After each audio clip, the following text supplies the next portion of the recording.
Good evening, one. Good evening, all, and welcome to the J&M Group Monday Night Cup Series live on Grid Vision.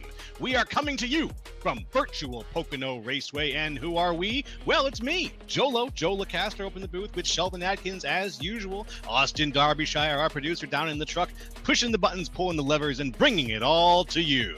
Here we come once again, flying down in from the Grid Vision satellite cam all the way down to Pocono and that tricky triangle. Are you ready, Sheldon, for what we got this week? Absolutely. And you want to talk about unique? This is about as unique as it gets. You've got three corners here, each one of them laid out based off of different historic racetracks in American motorsports history. Turn 1, based off Trenton. Turn number 2, based off the Indianapolis Superspeedway. And number 3, Milwaukee. Nice, long, flat, radius, sweeping corner. And each one of these corners is going to test these drivers to the absolute limit of their abilities. And it's going to be one heck of a show here tonight, so long as we can avoid the typical Pocono chaos that we saw earlier this year in A-Open and NIS Top Split. Yeah, we did see a lot of chaos, but to avoid that chaos, we usually like to give folks watching some keys to the race so they can keep them in mind while our drivers try to keep them in mind as well. Why don't you give us a few of those keys right now, buddy? Yes, and the biggest key to the race here today is going to be track position. It's going to be what we subjugate everything off of, starting with restarts. Restarts going to be huge. It's going to be your easiest opportunity to take away a couple spots. It's also going to be your easiest opportunity to lose a bunch of spots. You're going to see a lot of guys fanning out all the way up against the wall coming into turn 1, trying to make up ground on each other. And sometimes the ambition's a little bit stronger than the reality. You might see a couple cars get together. Number 2 is going to be that 2-tire fire. Come down pit road, track position being the name of the game. You don't come in throwing 2 tires, hope that it sticks and just use the dirty air to your advantage when you get position. And to round it all out here tonight with number 3, we're going to have fight for your right. Fight for clean air, that is. Once you get mired in traffic here, it's going to be so difficult to make anything happen. Last week we had the luxury of different lanes and all kinds of different things these drivers could do to really make hay. Don't really have that here. You just have the single lane and hope to God that you don't burn off the right front trying to catch a guy. And that's what we're going to look for. We'll see how many right fronts get burnt off, but right now let's go through our picks real quick here. This week, after watching a little bit of qualifying, I'm going to go with Maxwell Caldwell. I like the sound of that name going across the finish line today. Let's see if he can get a podium or better. How about that? Caldwell's a good pick. I might have to go with the 77 machine, though, of Joshua Yarborough. 77 Camry looked pretty stout last week. Looking to see if he can continue the momentum here into Pocono. And down in the truck, it is the number 20 of Cale Peterson, who is going to be Derbyshire's pick. So we've got the 3 picks across the board here. The Grid Vision team has got picks. Who are your picks, folks? Who are you watching tonight? Who do you want to go around this 3-sided Coliseum and come away with the victory? That's what we want to know. So be sure to chime into the chat, hit those buttons to like and subscribe, and follow along as we bring you the best iRacing has to offer week after week. Oh, I'm just surprised that you picked a driver this week and not your nose. Pretty proud of you, buddy. Well, the nose is clean this week. I kept it clean. So this week I had to go with the driver. That's more than I did at Darlington last week, but that was a pretty chaotic week. I don't know if anybody ran Yeah. A-Open. I know Chris Cornett ran A-Open. Looked pretty strong, too, most of the week. But a lot of chaos in that series this week. Yeah, wow. Well, we got a couple series coming up too to call this week. We've got NIS on Wednesday, and you've got the the OB Builders right on Thursday night here. Yep, absolutely. OB Builders Cup and NIS is going to be exciting. We saw a lot of sparks and friction last week at Darlington between a handful of drivers. It seemed like anybody in the field was really happy with each other. So it's going to be really exciting to tune in on Wednesday night on our Twitch channel and check that out. But on to you with the starting grid. No kidding. And here we go now with the grid. Let's break it down. Justin Lewis is going to be your pole position right now out in the front with Carola Steele in second. Third, Dominic Batts. Fourth, Andrew Palesci. Fifth, Todd Merkel. Sixth, Maxwell Caldwell. Seventh, Chris Cornett. Eighth, Trevor Dalton. Ninth, Joshua Yarborough. And 10th, Benjamin Smith. Starting in 11th place, going to be Darby's pick, Cale Pearson, with Luke Wagoner to the outside in 12th. 13th place, going to be Brody Kratzer with Curtis Soberin in 14th. Starting 15th is going to be Ronnie Hurst with Drew Kuhn in 16th. And starting off the grid here in 17th is going to be Jacob Sala with Eric Johnson to his outside in 18th. And rounding out the 19-car field tonight is going to be Terry Litweiler. And honestly, 19 cars, we talk about, oh, it's not a huge grid. That's a pretty huge grid. It's a holiday day off after all for these guys. Yeah, that's true. Day off for a lot of people here. Most people might have had some people grilling today, taking it easy, doing a little bit of traveling. Looks like, well, Dominic Botts actually just subscribed to the channel here. Thanks, Dominic. Good luck on the race tonight. And yeah, it's a good turnout. 19 for Pocono ain't bad for this Monday night. Absolutely. Also, guys, bear with us in the chat. If we do mess up a name pronunciation here at some point, be sure to call it then, so we can get it right for the rest of the season. Yeah, I'm definitely going to do it. I have been doing it, I'm sure. Going to school here in little old Virginia, they didn't really teach us much about reading and writing. Yeah, I went to one of those weird private grade schools where I learned how to do everything by ear. So I can't diagram a sentence, but I sure can read. You can do that? Yeah. That's impressive. I had my, I had the guy at the Burger King drive-thru read my Grid Vision contract to me just to make sure that it was good, but I can read everything else, Were you able to sign, or did he have to sign? Oh no, there was a. I remember seeing. Yeah, well, I do remember seeing the contract though. There was an X there where your name should have been. Yep, a big X and then a paw print from Beef, and that was about it. Wait, so Beef signed in on this deal too, and we haven't heard him once? Yeah, that's true. Well, maybe eventually I'll get Beef up here. He's not much of a woofer these days, but let's get him. If I can get him to be awake long enough for the race, maybe he can get excited for it here as we get things rolling and the guys get out onto the track getting ready to kick things off.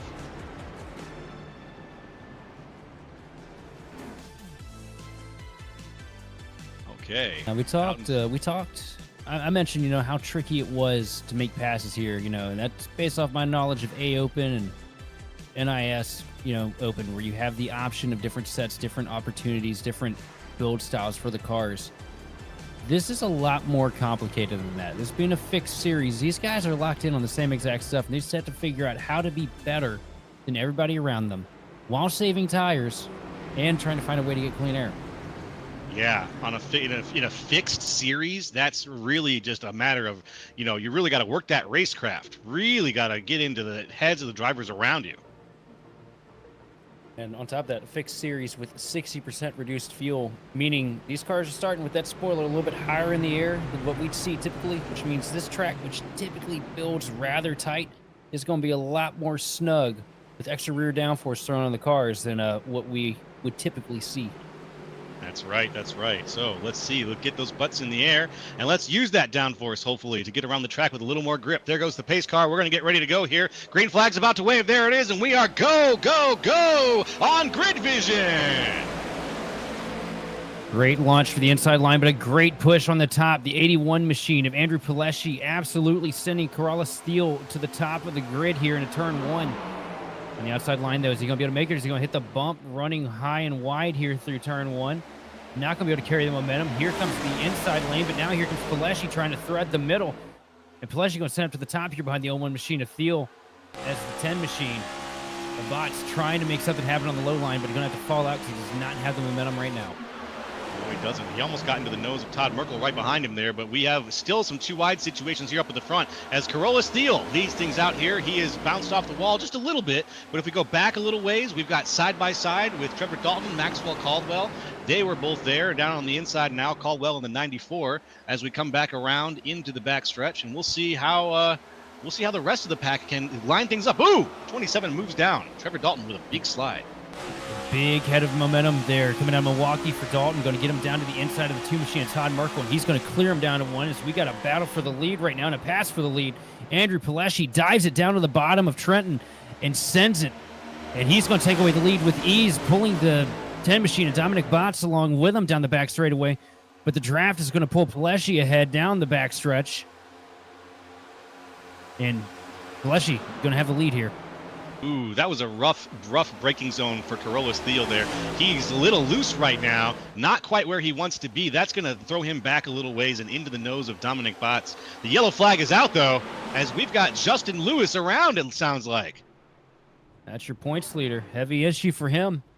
And what I think happened here, coming into turn two, it's a really tricky corner. You don't want to be side by side there too much.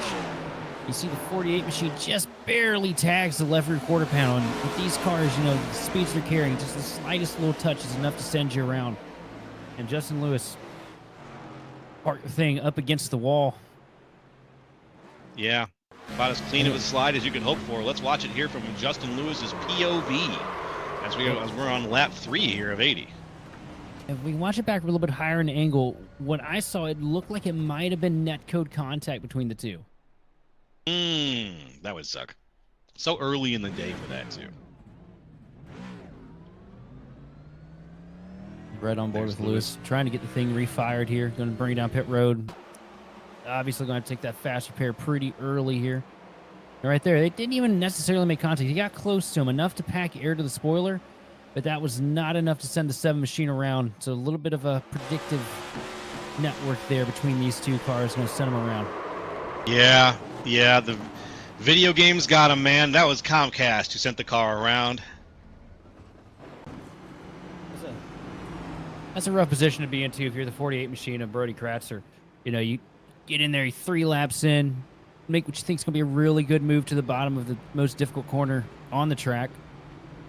And from what you see out the window, you've turned the guy. But realistically speaking, you know, you're not going to know until you look at the replay or somebody confirms it for him up in, you know, the tower, perhaps, that you didn't actually touch him. Yeah. Yeah, well, if you're watching right now, or if you can hear us, Brody Kratzer, we saw what happened, and we can tell you from our professional point of view that it definitely looks like a little bit of netcode is what caught you guys out there. As we have half the field now going down and topping off, I think. We're going to come down here, get a little bit of fuel put in the car. Remember, 60% fuel cell. Every drop of the Sunoco racing fuel is going to matter at some point in this race. And honestly, I would not be surprised if this race did end up turning into a fuel-saving race, because we see that so often here at Pocono. You know, Michigan's another track where you see that. These bigger speedways always seems to somehow put these drivers in weird numbers on fuel. Then you reduce that fuel load a little bit, and it just makes it even crazier. That fuel load's been reduced 40% here. So what would have normally been a pretty good run for these guys is a lot shorter. And I don't know if we caught that, but Justin Lewis was throwing a number 1 signal out the window to the 48 machine of Brody Kratzer.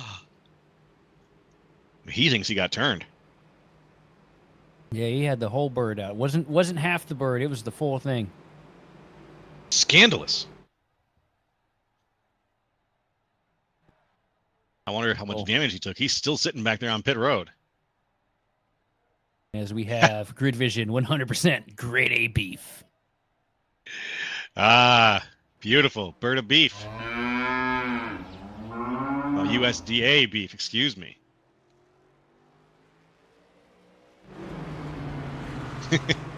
Bird of beef is also good.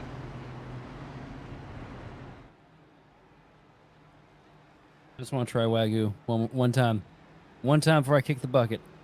1 minute each side, flip 3 times, S&P, down the hatch. Get the good grill marks.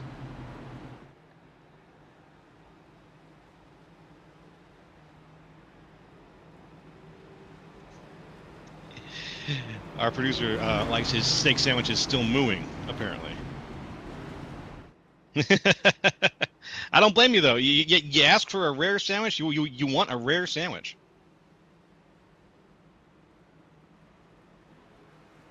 Coming around through the back line here of Pocono. Actually, I think we just crossed the line, getting ready to go around into 1. This will be the 1 to green situation. Yes, sir. Out in front, Andrew Pileshi, Carolus Thiel, Trevor Dalton for your 1, 2, 3.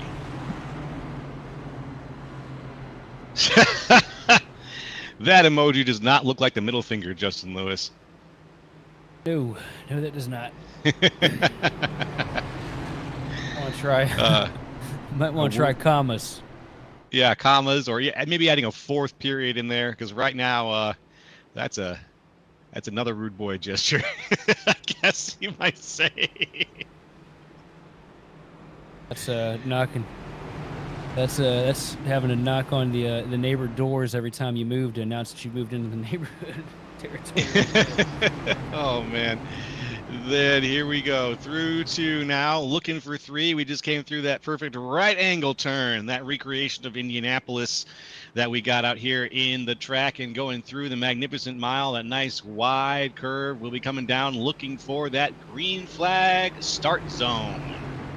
Restart zone in this case here. Brought to you by Geico. And the pace car's lights are off soon. He will be off the track itself, coming down around, looking for the line. There he goes. Corolla Steele, Andrew Palesci out in front here at the J&M Group Monday Night Series. Ooh, bad start to the 81 of Palesci. I don't know. Great launch, though. Has a bit of an advantage here coming into turn 1, but it's going to be difficult with that inside line being so dominant here in the initial start. Corolla Steele trying to pull even with him. Going to send it down to the bottom of 1 and 2. Sorry, bottom of 1. There is no 2 here. Is there side-by-side? A big slide for the 01 machine, though. Loses the air to the right side of the car. Bout comes around. Palesci going to hang on the outside line and keep the lead down the Long Pond straightaway. Is there 3 wide for second? Yes, sir. Thiel getting flushed right now. 3 wide for third as he goes down in between all of the 2 columns there. He's trying to find a spot for himself. He does now, finally on the outside. Corolla Steele side by side with Todd Merkel for 3rd place. I thought he was going to go a little further back as he tried some defensive driving there. Didn't pay off for him, unfortunately. Corolla Steele cycles even further back now to 4th place. Yeah, it took 1 slide, sends him back 4 spots as we see the 88 machine of Cornette. Took a peek down to the bottom, tucks back in the line, then thinking better of it. As we got our eyes now on the 25 machine of Zala. He's trying to work his way through some traffic here. Remember, we're already on, not even 7 laps in, we're already on mixed strategy. Yes, yeah, that's true. That's true. We've got 2 sets of racers out here now. People who did and didn't get that little bit of extra gas. So they're going to have another couple laps to stay out, whereas these guys who didn't get gas are going to be thinking about gas the entire time that they're driving now, wondering when they're going to be outdone by the people who did stop as we get into a single file situation. Ooh, some bouncing off the wall there from Corolla Steele early up in the line. Some smoke flying as cars bouncing off the outside wall of Pocono. Yeah, and you're going to see a lot of that here as we see a battle shaking up here. Still in 2nd place. Bats all the way up against the wall, tags it down the front straightaway, but Merkel going to have to fall back in line. Doesn't have the draft to pull him back up to the inside. Going to take a little peek here in 1. Going to stay up top, though, defensive. Now going to send it down to the bottom here into turn 1. And just about get himself cleared up to the lead. He's going to be side-by-side, though. 3 wide battle for the lead as the 81 machine of Palesci sliding up. Here comes Merkel with a huge head of steam down the back straightaway. Merkel, can he pull this off? With the momentum he needs going into Indianapolis here, he's going to need to really drive it down to the inside. There he goes now. The braking zone came a little late for him, which is good. He got that spot. He's ahead now. Todd Merkel takes the lead for the first time in tonight's race. The Menards Yellow Merkel Racing Engines Mustang up here at the front of the pack now as they're side-by-side for 2nd place. Palesci trying to work that outside line to hold the 10 machine of Bats at bay. As we see a little bit of close racing there between Thiel and Caldwell. Thiel going to fall back in line, but they're still side-by-side for 2nd. But you see the draft just pulling that 81 machine of Palesci ever so slightly out of reach of that 10 machine of Bats. But they're going to send it back down to the bottom here in 1 and 2. And slides way up the track, catches the bump a little bit. Heavy side draft, almost a bit of a hip check out of turn 1. But it's not going to be enough to pull him by. No, not quite. That 10 and 81 fight is going to continue as we come back down in here to 210 with a dive down to the inside. But he's going to circle back up. Yes, he is. Back up to the outside. He takes that spot. Dominic Batts takes 2nd place. Todd Merkel is still running out there about 0.6 of a second ahead of Dominic, looking for that 1st place and for a few more laps led in tonight's race, as behind him Dominic is just doing his best to hold off Andrew Palesci and Maxwell Caldwell, who have fallen just a little bit back in pace, not too much. Right now, these guys just struggling with dirty airs. We see a little bit of jockeying here further back. Cornette trying to send it down to the bottom, tucks it back up to the outside lane. And the machine in front of them haven't got the door number on yet. The 11 of Smith sends it down to the bottom, and he's going to catch the 77 machine of Yarborough sleeping to turn 1. Yarborough loses 2 spots there to Chris Cornett and Benjamin Smith, who both make the pass. Cycle in front of him there. The green and white Itasha Animekar is unfortunately lost a little bit of momentum, but these 2 guys have moved forward. Up 3 now, Benjamin Smith. Up 2, Trevor Dalton. So they're both doing pretty good so far in tonight's race. We're only on lap 10 of 80. 70 more laps to go, folks. So still plenty of time for things to get mixed up here at Pocono.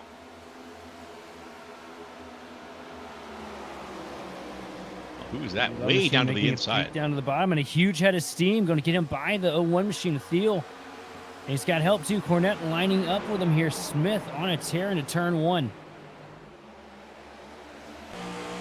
Now watching these cars coming out of turn 1, the first thing I assume is that they're going to slide up the track at the end of that turn into the position on the outside wall.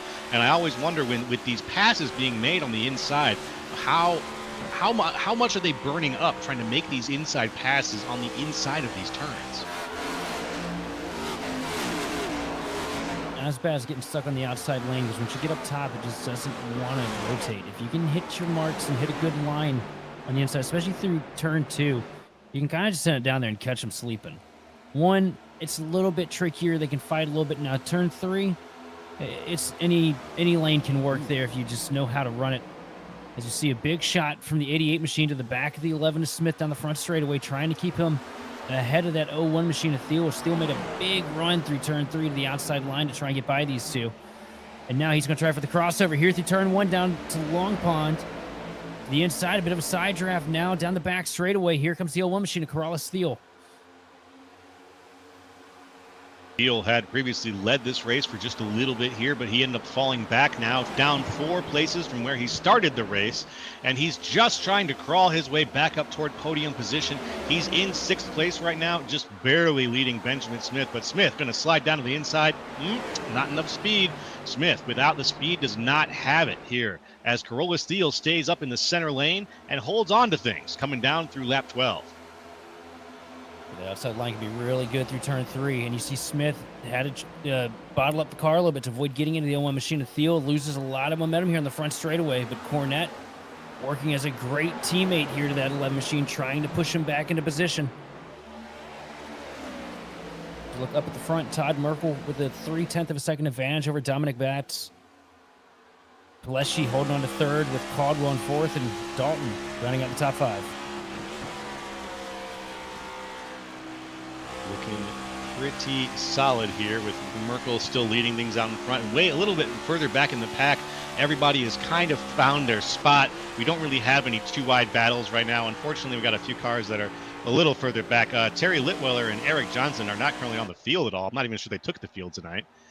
Luke Wagner is down back there in 17th. I think that he is also he's still on the field. All right, perfect. So we have a few down there still, but we'd like to take a look across the field and see how things are going. Massive gaps are forming as well. We got a big gap right now between Andrew Peleschi, between Maxwell Caldwell and Trevor Dalton. That's about a 1-second gap so far, yet widening, and we'll see if anything else happens from there.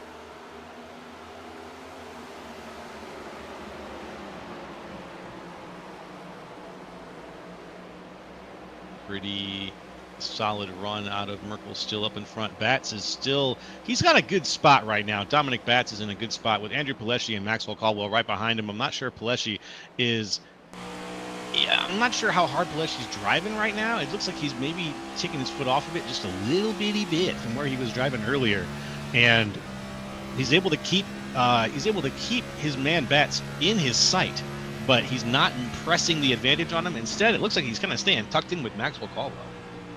Yeah, right now it's just also a situation where these guys are really struggling if you're not the lead car with that dirty air. So everybody just kind of log jammed here throughout your top 5. And it's going to take big mistakes up at the front to really stack these guys back up to where they might be able to make something happen against each other. That's absolutely right. Smooth racing so far. We got that beautiful Sunday drive action here on Grid Vision right now. Everyone kind of found their spots, found where to go. We're going to take this opportunity here to read a quick word from our sponsor, J&M Group. J&M Group Industrial Services is Michigan's premier CNC machine tool service provider. They offer not just routine maintenance, but also preventative maintenance, geometry, calibration, machine relocation, and more. They got over 80 years of experience, hands-on experience with state-of-the-art equipment and quick turnaround times. So, folks, J&M Group Industrial Services is the best in the biz. Be sure to check out www.jmgrp.net. That's www.jmgrp.net.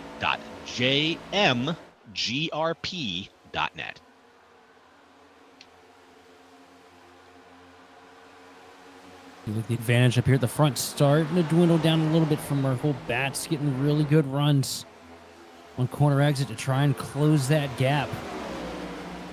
So with the 94 machine of Caldwell all over the back bumper, Paleshi here into turn 3. Caldwell going to send it around the outside line, trying to set up for a crossover here, trying to build a little bit of momentum down this front straightaway, but gets dirty air and loses that momentum. The car kind of struggling tight behind the 81 machine of Paleshi. Not able to make it happen this time. Not quite, not quite. Hey, we got a few side-by-side situations happening right now, though. Chris Cornett is still back by Corolla Steele. Cornett on the inside trying to see if he can find a little speed there to get past Thiel. Thiel riding the inside line as well, getting down not quite to the yellow line, but still holding on. Behind them, Justin Lewis dives down to the inside of Yarbrough. Tries to see if he can squeeze by, but Lewis is not going to have the speed. Our last week's winner and our current points leader is looking a little rough right now, down 7 from where he started on the pole position. So let's see if he can continue his slow climb up towards the top. Working on recovery drive after that incident at the start of the race on lap 3. But up here for the lead, Merkel under pressure now. The 10 machine of Bats has gotten to the back bumper, now up to the outside. If he can keep the momentum, he's going to be good. But the 81 machine of Paleshi going to send it down to the bottom here and help that 2 machine of Merkel up to the front. And Paleshi going to try and take over the second spot from Bats. This is going to be a 3-car situation very, very soon here if I think this is going to go the way I expect it to. But we'll see if anybody actually dares or deigns to put it 3 wide. As right now, Andrew Paleshi is the man riding the inside line. Dominic Batts on the outside has barely budged. He says that's where my car is going to sit. You got to work around me. Ooh, almost contact between Batts and Paleshi there as Batts doesn't quite notice when he gets checked up on. Paleshi almost falls back into the nose of Dominic Batts' number 10 machine. Thankfully, no contact there. Thankfully, everybody keeps it straight, and we keep rolling. Oh, what did I say, though? Right when I'm talking about it keeping straight and everybody keeping rolling, somebody proves me a liar. Why are you always lying? Why you lying? Why am I out here on the internet just telling fibs? It was the 15 machine of Drew Kuhn. Goes around out of turn 2. Cinnamon Toast Crunch says. It's down in there, grabs a little bit of apron, a little too much throttle, tags the fence, it hooks him around. And heavy contact multiple times to the front of that car. Oof. Played himself. That's how you turn Cinnamon Toast into Cinnadust. Haha, yeah. Someone shook the bag. Yeah, he just had so much wheel in it. Just too much throttle too early. Yeah, these fixed sets, it'll come back and bite you quicker than you can blink. Yikes. Just a situation that you don't want to be stuck in, as unfortunately he is going to fall back to 16th right now. Drew, the serial killer. That's where he started this race, actually. So he's currently sitting in 16th place, just 1 place above Luke Wagner, the only other racer at the back of the track right now. And we're going to take a little commercial break, folks. When we get back, we're going to go into some more laps around Pocono here. So don't go nowhere. Proudly offer top-tier liveries that showcase your unique style on the racetrack. Elevate your iRacing experience today with a stunning custom design that truly represents who you are and your passion for racing.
Racing isn't easy, but experiencing it is.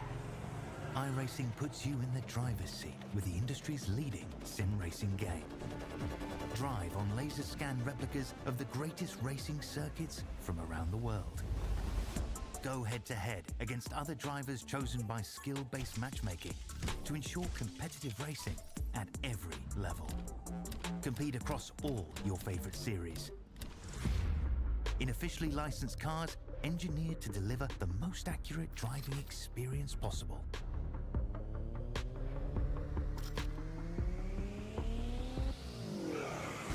Join a race or host your own with players from across the globe.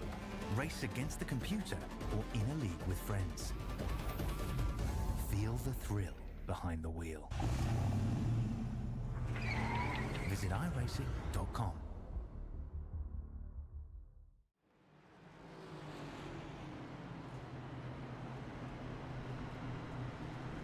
Hey folks, welcome back to Grid Vision here with the J&M Cup Series. We are on Monday night, the J&M Monday night, J&M Group Monday Night Cup Series. And we are live here from Pocono Raceway, virtual Pocono Raceway, calling tonight's race, lap 21 of 80, currently led by Maxwell Caldwell and Todd Merkel. The lights are off on the pace car. We're going to get things going here. Sheldon, welcome back as well. Looking forward to continuing tonight's race. Yeah, absolutely. 21 laps down here, 60 to go. And it's really not been easy to pick here. You know, we've had the lead change hands a couple times, surprisingly so for Pocono. But wondering we will reach that point where it's just going to settle out.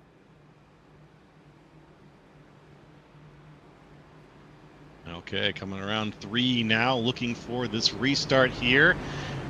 We had the 21 of Drew, the serial killer Coons, spin himself out during the start, which kicked off our last yellow here.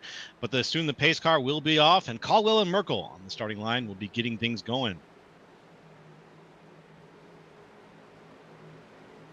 There he goes. Here he comes. And now we are go, go, go yet again. And a great launch for Caldwell here. Going to make up a whole bunch of ground. Not going to have any pressure coming into turn 1. Outside line as well for Todd Merkel, looking pretty clean. Dominic Batt's going to try and send it in, but not going to be close enough to make contact to the 2 machine, as he's going to be side by side here through turn 1 with Cornette.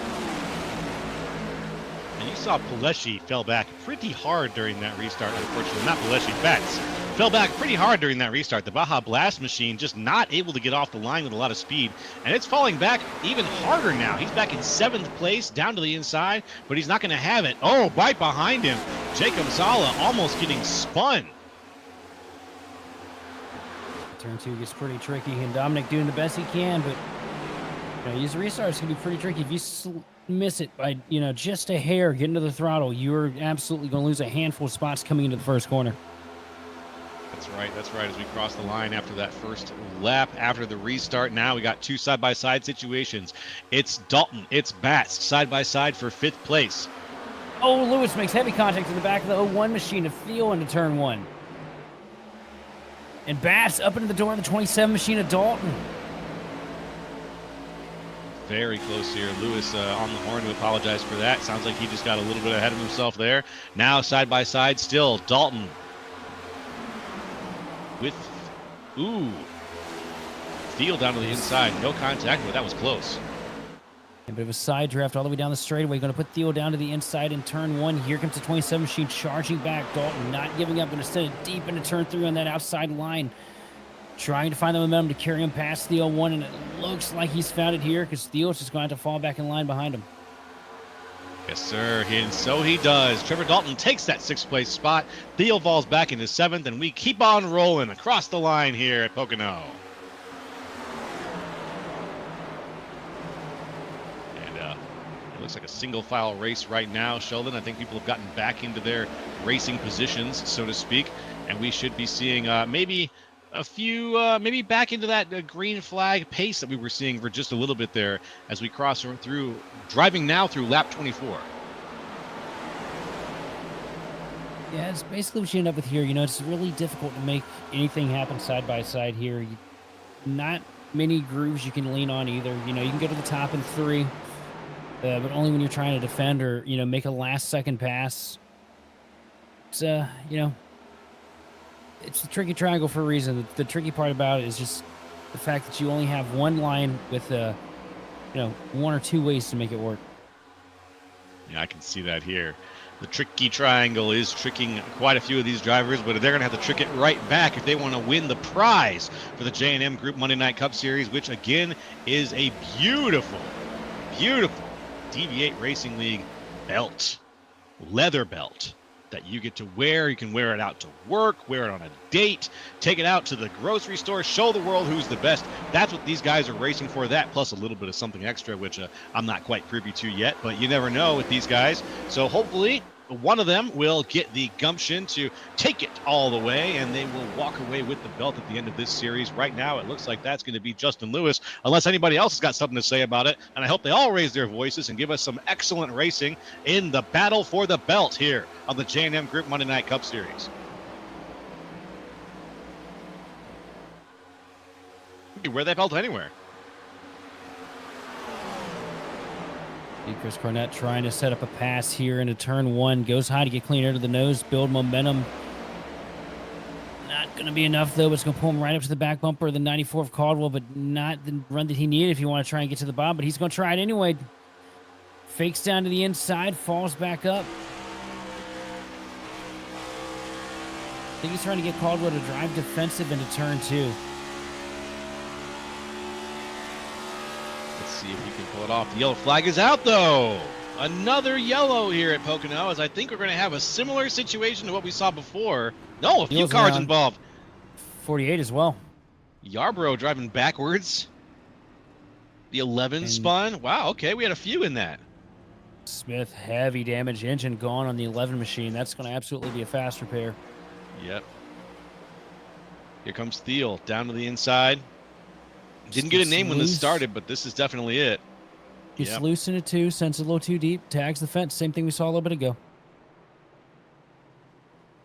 Yep, and then it looks like that commotion just threw off the game of quite a few other drivers there. Benjamin Smith, we'll follow him along here. He has a little brief bounce off the wall, down to the inside, up ahead. We'll look for Thiel's spin. There it is. Here comes Smith. Down to the inside, tries to recover and just overcompensates with the recovery from the inside. Well, must have been driving it really hard. Well, you know, you're just about to the chip there coming out of turn 2. It's the fastest section on the track as far as the corner exit goes. And you get there, you see the car spinning in front of you, you try to flick it down to the bottom of the track. But the problem is with this independent suspension, once you send it to the left, that rear end, it hooks. And when you break traction like that, there's no recovering it, especially at that high of a speed. No recovery.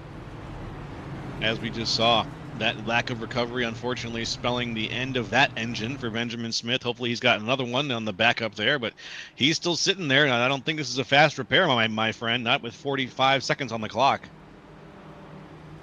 Well, he has the fast repair on pit road, which is basically they give you an instantaneous fix one time. Oh, that's so fair. that I figured he will would be have his already life used it. save. Yeah. Well, I don't think the 11's been caught in anything yet, so he should have one sitting there still. Yeah, well, we'll see. Lights are still on the pace car. We're going to have at least 2 to green here. We are on lap 28 of 80. We're just looking for that halfway mark, which is going to show up in about 11 laps here. And folks, how have you been enjoying tonight's race? If you've been enjoying it, go ahead and smash that like button, the subscribe button, or let us know in the chat what you think has been going on or how you've been enjoying it. Love to hear from you.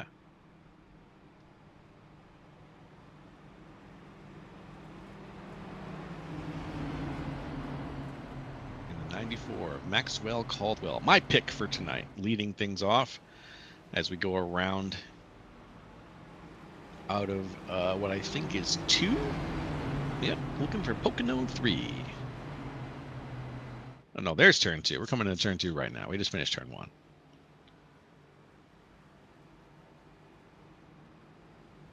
And it's so interesting to me to watch. You know, I remember when I think it was you who explained to me that Pocono was 3 different racetracks all put together, and it just blew my mind that someone would come up with a concept like this and think, yay, yeah, let's do it, and then hey, yeah, let's keep it on the circuit and not just have it be, a gimmick, kind of a gimmicky experience. No, this is a real challenge for these drivers, and these corners are, they may not be perfect practice for those places, but if you have practice in those places, you're going to have a little bit of an edge here. Indianapolis is all right angles. The Milwaukee Miles got that long, wide turn. There's some definite uniqueness that you can bring from those tracks to Pocono. I just don't think you can go the other direction. Yeah, no, Pocono is absolutely a greatest hits record of the 1971 IndyCar series, with all 3 tracks being major players in the Indy series back in the day. Ah, IndyCar. Okay. So long ago that at that time frame it was still USAC that officiated the IndyCar series. That's a while back. I haven't even heard that acronym. I haven't heard that acronym in a while. USAC. And the lights are off in the pace car. One more lap, folks, and then we'll be getting it on here at Pocono.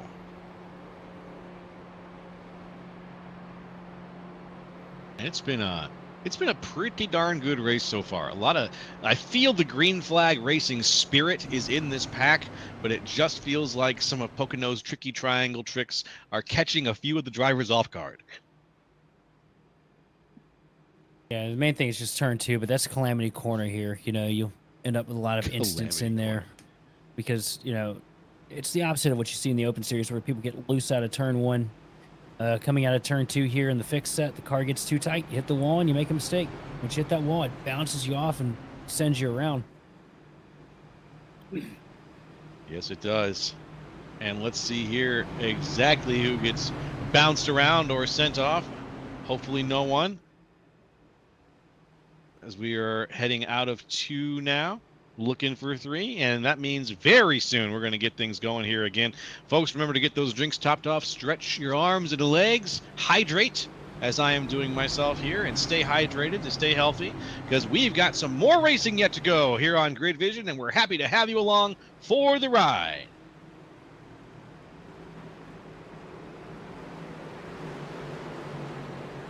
Right, there's the pace car now, lights off. He's going to go shooting down to the inside of the track. There it is, and any second now, here comes the Geico restart zone. All right, we are green yet again here on Grid Vision. Oh, Peleschi already sending it up to the outside line here, making it 3 wide, leaving Cornette stuck in the middle. In the sucker hole goes the 88 machine down to turn 1 as Merkel pulls a huge side draft on him. At the end of the front straightaway. And Cornette loses a lot of ground here. Yeah, definitely. That side draft, though, not quite enough. Todd Merkel falls back, and he's going to lose a spot to Dominic Batts now. Potentially lose a spot to Jacob Zala, who's right behind him. Just not enough speed out of that Todd Merkel number 2 to really hold down the inside line as I think he was hoping to. It's real difficult to send it down to the bottom of turn 1 with 2 cars to your outside and still have any kind of momentum come up off the corner. As you look at now, Max Caldwell, your race leader in that 94 Chevrolet. And you see Cornette send down to the bottom here on the inside of Peleschi. He's going to try and take over the second spot. Let's see if he can. Down to the inside now, looking for turn 1. We came across the line a second ago. Here we are into Trenton. Still on the inside, still without the momentum, unfortunately. Peleschi's going to hold on to that second place spot, going through 1, looking for 2. Tell you what, one thing I really like about Cornette is his aggression level. He's going to try and make something happen, even if there's nothing there. That 88 machine is not willing to stay in line behind these 2 teammates up at the front. No, it's not. We'll see if he can close the gap and use the geometry of the track to get down to the inside a little bit, as we've been seeing him do over and over again tonight. Speaking of down to the inside, Andrew Peleschi looking like he was trying to set up something there. Maxwell Caldwell didn't quite. Unfortunately, he's going to fall back. And as he falls back, Chris Cornette's going to think to himself, now's the move.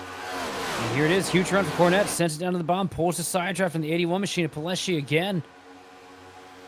Down into turn 1. Which one's going to have it? This time it looks like Cornette. He sends it deep, but he slides up the track a little bit. Going to lose a little bit of momentum here. Here comes Peleschi fighting back on the top. Yes, sir. Ooh, very close there. Peleshi on the outside. I thought for a second Cornette was going to slide up into him with a little bit of lack of grip that he had, but he got that grip back very, very quickly and was able to keep things all on the track and all driving in the direction he wanted them to go. Further back in the track, we've got some hard drivers, but nobody yet really putting it too wide or into those situations. That's all happening up at the front. Yeah, it's just 'cause Cornette will not give up until he gets clean air to the nose of that 88 machine.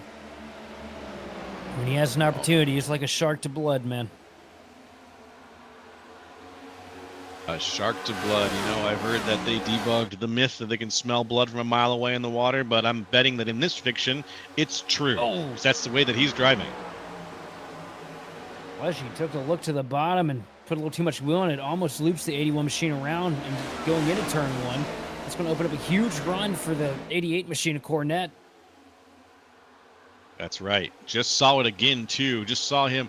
81 bit a little bit of the apron. Yeah, managed to keep the car driving straight, but you got to be careful down there. Oh, a lot of the apron this time as he crosses the yellow line.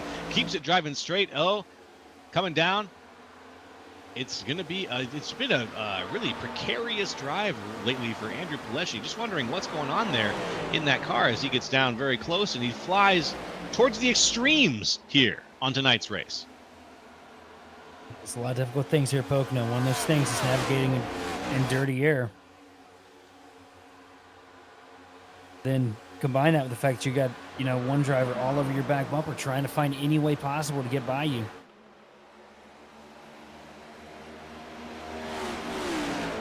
Between the three at the front, there is a second gap between Chris Cornette and Justin Lewis, who leads the rest of the pack behind him. After that, there's no longer than about a 7/10 gap between Justin Lewis and any of the cars, all the way back until you get to Corolla Steele and Benjamin Smith. Benjamin Smith is down a full minute from the rest of the racers, unfortunately, it looks like here. Excuse me. He's down, oh, actually not too far. And such an incredible recovery driver from last week's winner and your points leader right now. That's 7 machine of Justin Lewis. If he keeps up impressive runs like this, you know, when he looks like he's completely out, this could definitely be the car that you have circled as a championship favorite as we work ourselves later into the season. 7 machine of Lewis absolutely working hard, trying to bring home the hardware this season. What a weird place to find himself, too, right now. Justin Lewis is kind of a man alone, a rock, an island out in front of Dominic Batson behind Chris Cornette. He's just kind of sitting there in the no man's land, and I'm wondering if he's able to close that gap with Cornette. It looks like it's at 9/10 right now and getting a little bit smaller. These guys up front are really going to race hard and wear the tires off because the draft is still a huge advantage as you come down these long straightaways here. You know, most weeks we talk about how the draft doesn't really matter a whole lot. Here at Pocono, it's still pretty huge.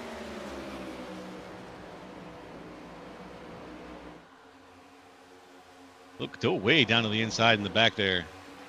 I wonder who's that back there. We got the number 3 car, Luke Wagoner, shooting way down to the inside in that monster machine. His car's beaten up. Wow! Super fast down to the inside goes the 48 of Brody Kratzer. Brody holding on to the inside while the 21, the Cinnamon Toast Crunch car of Drew Coons, is on the outside, a little bit wobbly, but that was a hell of a dive there out of 48.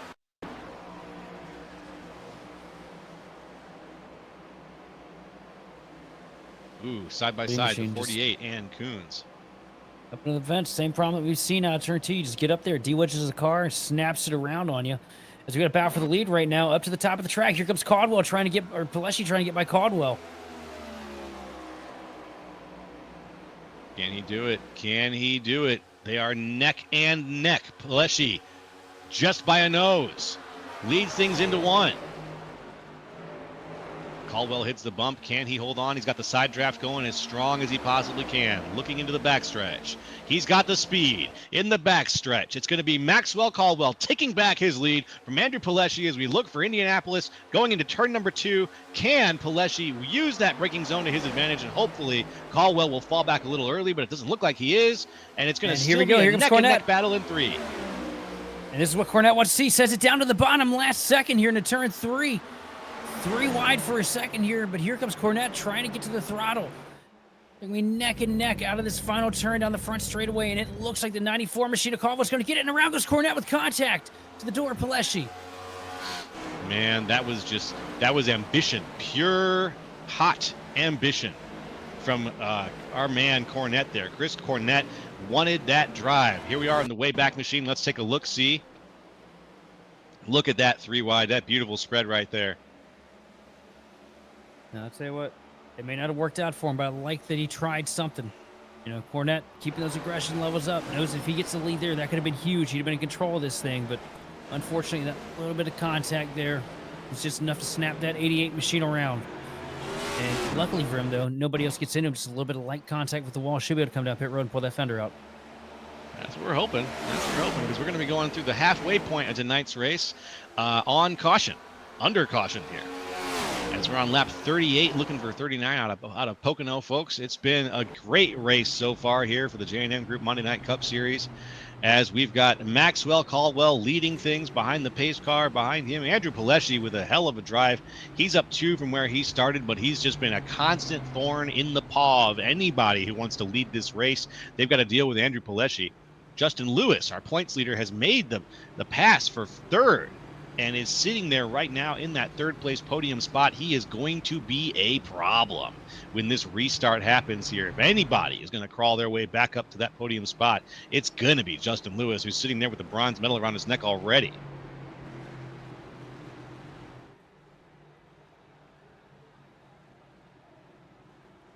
And let's look and see. Let's take this moment as everybody goes down pit road. Well, not everyone, I should say. Just about everyone who stayed out. It looks like Benjamin Smith is the only car that has stayed out right now. He's trying to get his lap back, I think. And everybody else, they're going down for fuel. And as they go down for fuel, we're going to come up with a little word about our other sponsor, Pinnacle Wraps here. Pinnacle Wraps, folks, they are the official custom car wrap provider for the DV8 Racing League. So with hundreds of eye-popping wraps already under their belt, Pinnacle continues to deliver some of the best custom liveries you will find on iRacing. It don't settle for the same old downloads from the web. Drive Pinnacle. Because, folks, when you drive Pinnacle, you drive distinction. Facebook.com/ePinnacleWraps. Hashtag. Once again, that's Facebook.com/ePinnacleWraps.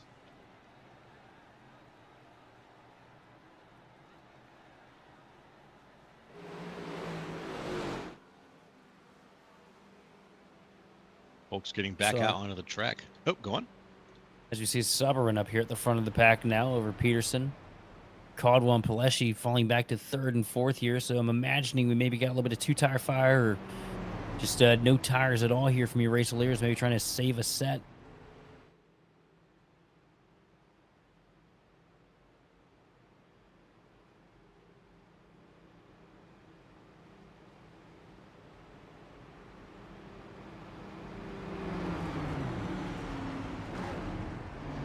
Okay.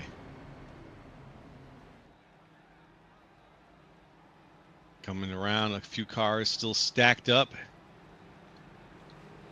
Few people, yeah, the race off of pit lane changed things a little bit here. We had some guys only taking a little bit of gas, not touching tires. Curtis, Soberin, Cale Peterson, Maxwell Caldwell have moved ahead of Maxwell Caldwell here in the overall order.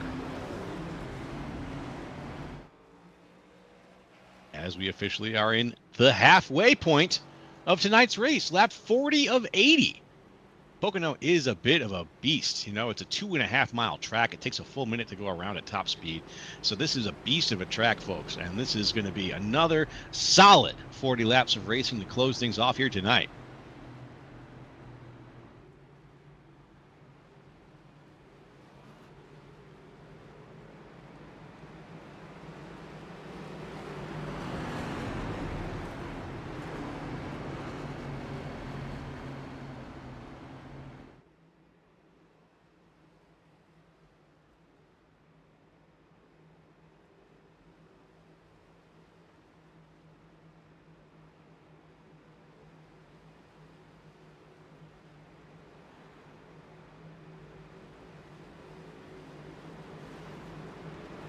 We just got the sounds of the engines rolling for a little bit, folks, as we get things ready here. The lights are off on the pace car.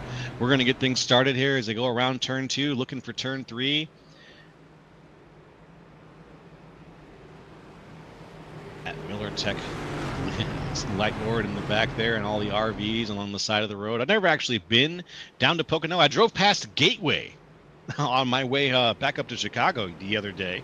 I drove past Worldwide Technology Gateway, took a photo of that out my car window, but haven't yet visited Pocono. So if anybody has been and they got a fun story they want to share, let us know. Love to hear about personal experiences folks have had at all these tracks. A wild guess we're racing at this week. Pocono? No. We're in Gateway. We're in Gateway! Hey, green, green, green. Ooh, couple of checkups in the field as the green flag comes out, and Curtis and Kale are both going to get pushed a little bit.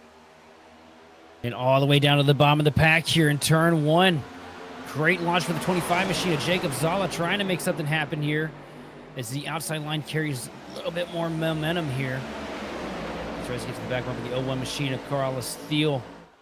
Not going to be enough, though, and here comes the 7 machine of Lewis trying to make the top line work here down the back straightaway.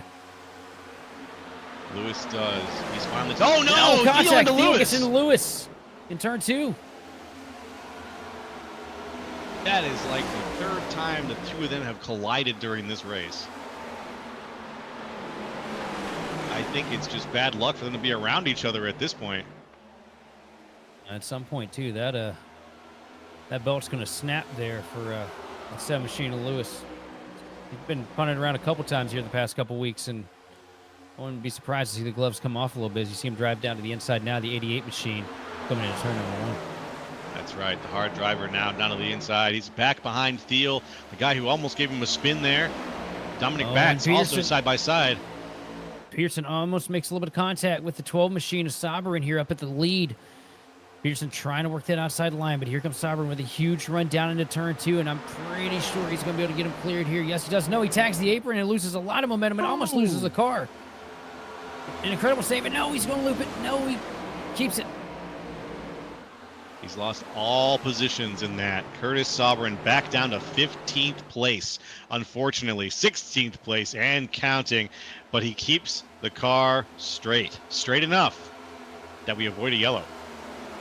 That opens up the window of opportunity now for the 94 machine of Maxwell Caldwell, trying to take away the spot from the 20 of Peterson. And right behind him, that 81 machine of Paleshi back up into the podium. He wants that spot. He's not going to give up. I don't think Paleshi's going to give up a podium spot tonight. Not at all. As he slides down on the inside of the 94. And Paleshi going to send down to the inside here, down into turn 2. He wants to go back up there and get that lead back again. Well, he's got second.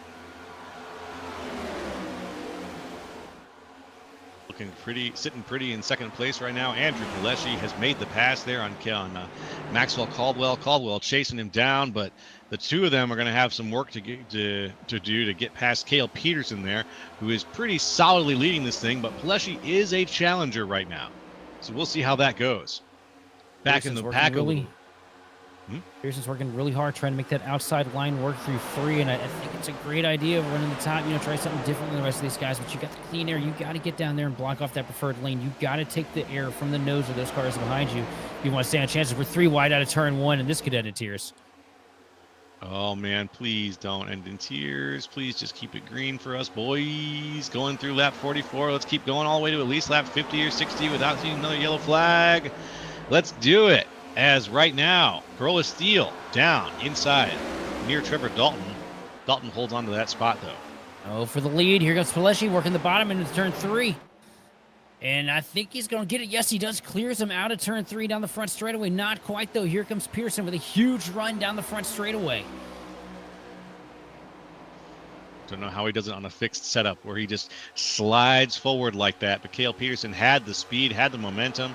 Down on the inside goes Paleshi with this line. Peterson's still going to use the outside line in the Air Force 20. Try to see if he can get by. They're almost door to door. Tries to pinch him off there at 1, and it works out. The 81 machine going to lose all the progress he just made here in just a matter of seconds. Falls back in line behind Peterson. Nothing that the 81 can do right now. Just needs that 20 to really make a mistake here. And you see he's struggling to hold the bottom. Even in turn 2 where you want to be glued right to the paint. That's right. Let's see what happens. Eyes are all on Cale Peterson right now in the 20 to see if he has what it takes to hold on to the lead. Doesn't make it all the way down to the yellow on that one in 3. It's going to cost him a little bit. He doesn't quite have the speed that Andrew Pileshi has. But Pileši's going to tuck it in behind him. Pileši just didn't have the run that he needed down the front straightaway. Going to follow suit into turn 1 here. You see him back it way up here, trying to go for a wide arc to try and get the drive down the back straightaway. Sends it in slow, drives it off faster than you can imagine. Now down the long pond straightaway, trying to close up to the back bump with the 20 machine. Not going to be enough coming into turn 2, though. No, yes, it is going to send it in at the last second here. Let's go through the 20 offline. But I don't think it's not enough here on the backstretch. Not quite. He was going for that slingshot maneuver, but I don't think he had the momentum at the beginning of the slingshot to finish it up. And finding that clean air was not really beneficial to him making the pass, unfortunately. Oh, almost a little bit of contact there. They were very close, just a little bit of course correction. You can just go for a good side draft here. You can pull him back to him, but he's not going to take the side draft. Huge run for the 81 machine down to turn 1. And Pileši back to the lead here. Not bad, not bad. Just solid driving out of Andrew Pileši. 81 machine. Out to the front, lap 47 out of 80. And once Peterson gets in the dirty air here, too, and into turn 2, I think it's really going to open the door for Caldwell because he was definitely wearing his tires out running that outside line. You see he's not even going to be able to attempt to make the bottom line work through turn 2. Yeah. Here comes, ooh, big shot down to the inside. Maxwell Caldwell, can he take it? He's got the momentum. Can he hold on to it, though? Coming out of 2. Almost got to be careful, though. He grabbed the curb. Squeeze. Yeah. He's got to be careful, though. Grabbed the curbing in the center of 3. That really hurt the momentum coming off. Had to pedal the car to keep from getting into the side of the 20. Now he's going to look to the top. Peaking high, now peaking low. Going to send in last second here to turn 1. Here comes Caldwell. Let's see, let's see, let's see. Not enough, though. No. Not enough to seal the deal, unfortunately. Maxwell Caldwell falling back a little ways now as the 3 cars up front are settling in. Well, let's see. Cale Peterson's not settled in yet, though. Cale Peterson looks like he still wants a slice of Andrew Pileši, who took the lead from him just a lap or 2 ago. But he can't quite stay on the bumper of Pileši. Bring that outside line, too. You're just not going to be able to do it, especially in the dirty air. Now here comes the 94 machine of Caldwell looking to the bottom again into turn 3. And Pearson just opting to stay up there in that outside line. And contact down the front straightaway. Pearson's up into the fence and around. And saves it, but heavy damage to the right front of the 20 machine.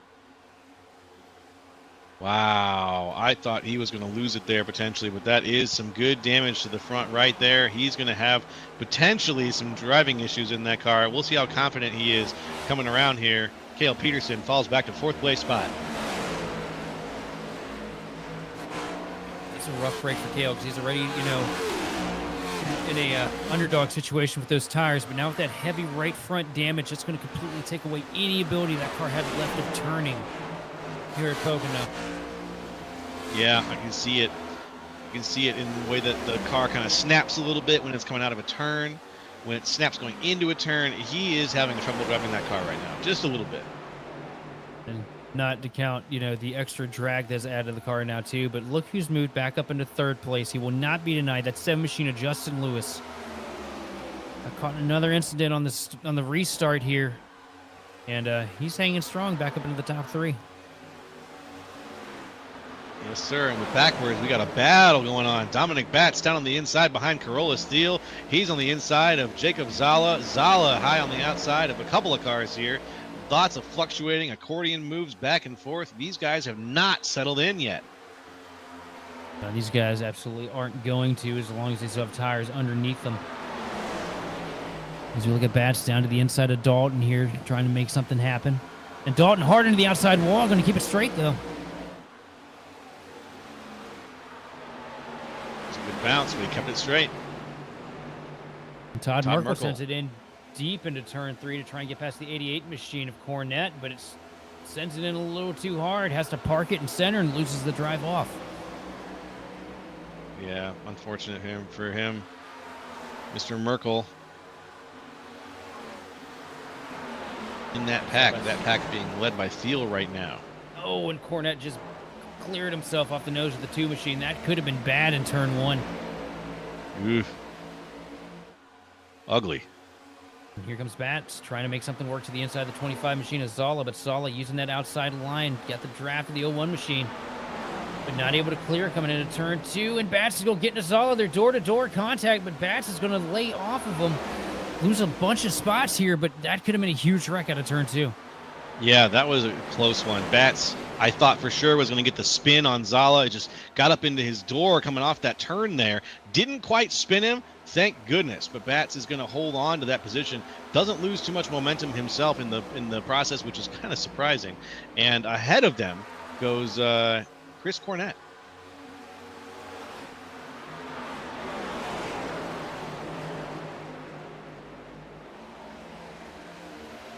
Bats looking to the outside here on Zala, but Zala going to block that lane, block that run from the 10 machine down the backstretch. That's my idea. Play defensively a little bit here. Play a little D. That's probably the best idea. Keep guys behind you. Let them know that you're paying attention. And, just try to get as many good laps in as you possibly can.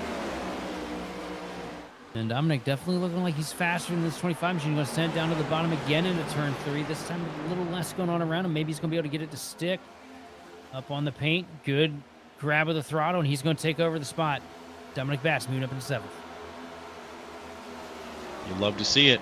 You just love to see it. Now, the gap there between 7th and 6th is a pretty good one. About half a second between Dominic Botts and Chris Cornette in the 88.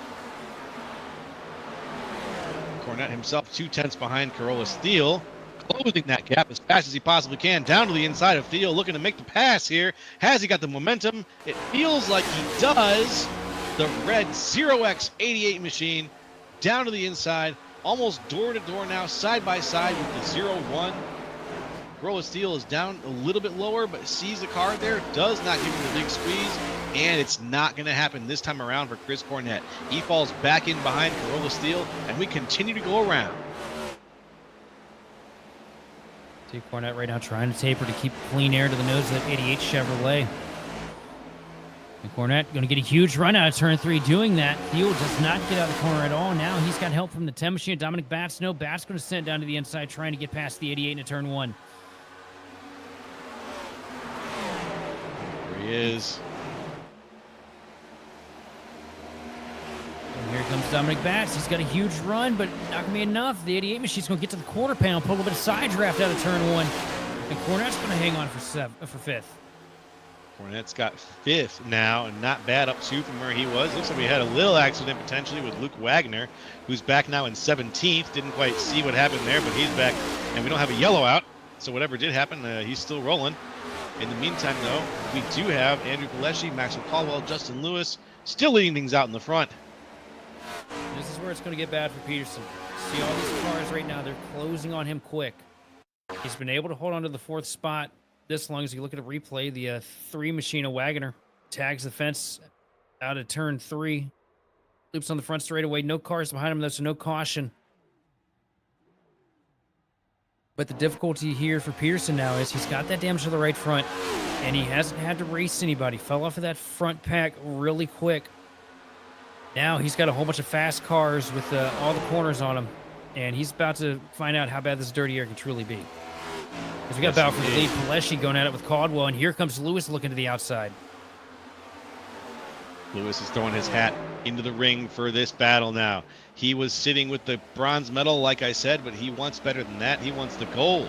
He's reaching for it. Up to the outside he goes, off the wall. No, at least not hitting the wall, I should say. Literally off the wall, not hitting it. As he slides into 2nd place and maintains that spot. Maxwell Caldwell behind him, going to try to do that. And here comes a lap car right now of Luke Wagner going down his 1st lap.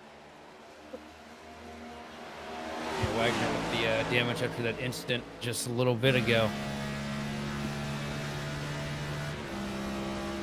Unfortunate situation here. We got the ride along right now with Justin Lewis, though.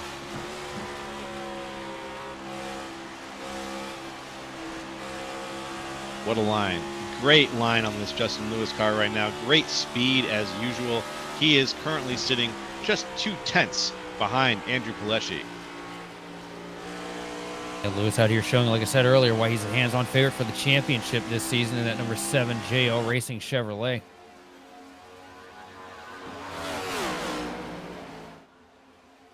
This line of 3 cars, these 1, 2, 3s, are looking good in their battle for first. A huge run into turn 1, a dive bomb to the outside line for the 7 machine of Lewis. Going to try and find something to get by the 81 machine of Pileshi. Pileshi's going to get a little loose down there. It's going to bottle him up, and here comes Justin Lewis around the outside. Lewis, he's got a half a car length right there. Can he get past?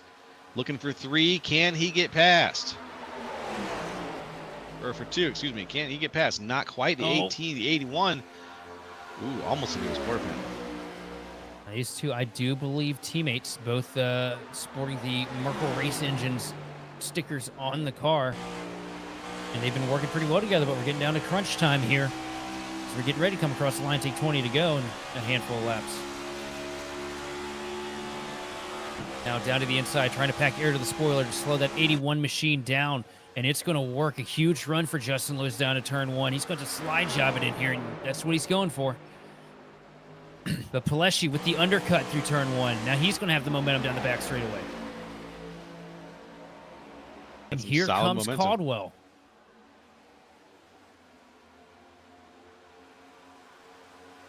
Down to the inside, side by side right there, and makes the pass. Lewis knew that going into turn 2 side by side like that wasn't going to be good. Sets himself up for an undercut as well as he takes the inside now down into turn 3 with a huge head of steam on the 94 of Caldwell. This do-si-do goes on forever as Caldwell slides back to third yet again. Now Caldwell gets the dirty air. Car washes up the track a little bit, tags the fence down out of turn 3. Going to fall in line behind the 7 machine here. Maybe work together to try and get back to the race leader of Pileshi.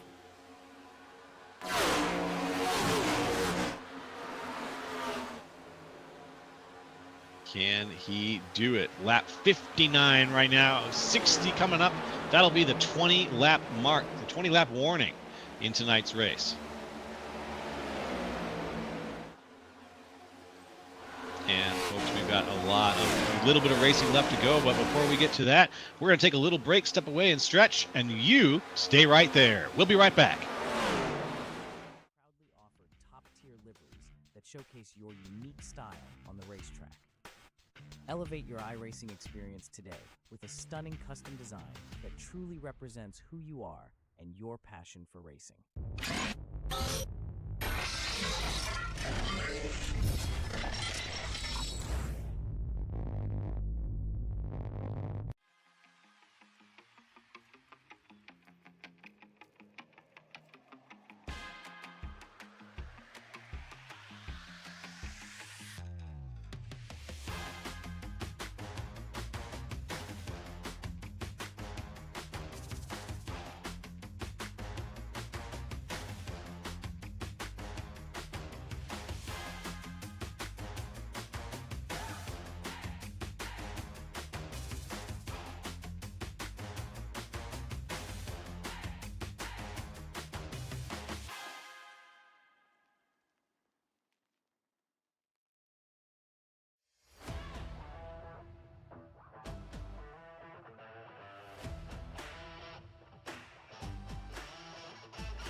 Racing isn't easy, but experiencing it is. iRacing puts you in the driver's seat with the industry's leading sim racing game. Drive on laser scan replicas of the greatest racing circuits from around the world. Go head-to-head against other drivers chosen by skill-based matchmaking to ensure competitive racing at every level. Compete across all your favorite series. In officially licensed cars, engineered to deliver the most accurate driving experience possible.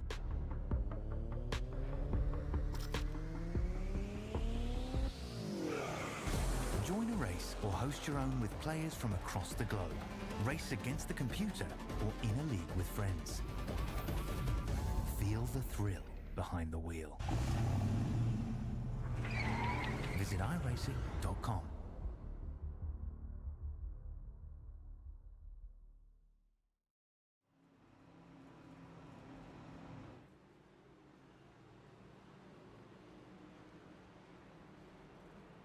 Hey folks, we're back here on Grid Vision, lap 62 out of 80, and as you might see, we've got some cars going into the pit stop, taking a break here on their own yellow flag break. Hi, I'm Joe LaCastro here with Sheldon Adkins and Austin Derbyshire, the Grid Vision team, bringing you tonight's J&M Group Monday Night Cup Series. It's Monday night, which means we go racing, and we got lap 62 of 80, as I mentioned, so we got just shy of 20 laps left. The race is just about done, folks. You got here at the right time if you just arrived. If you've been here since the beginning, well, you're one of the OGs, and we're happy to have you. Yeah, this thing's starting to burn itself down pretty quick. Cornette opting to stay out here to maintain the race lead. The 88 machine.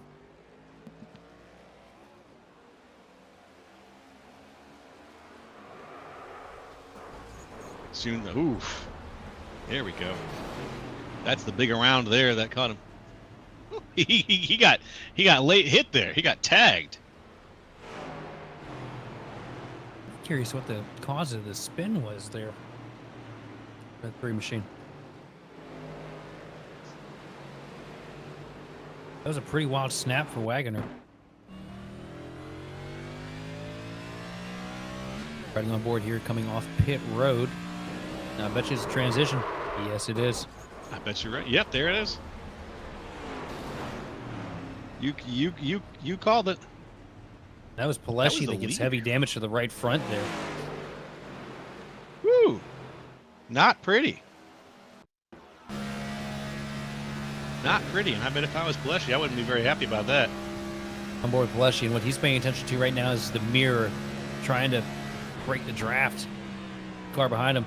Next thing you know, he looks up, and he's in it. Yeah, barely touches him. You see that? He didn't even have to adjust the wheel.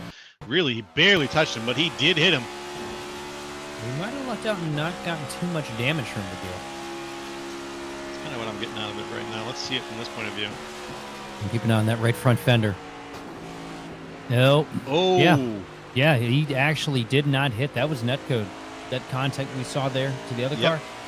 You see the way the fender comes right back out? He's good. Yeah.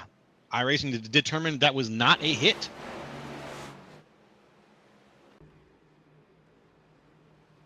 And that, folks, is what you like to see.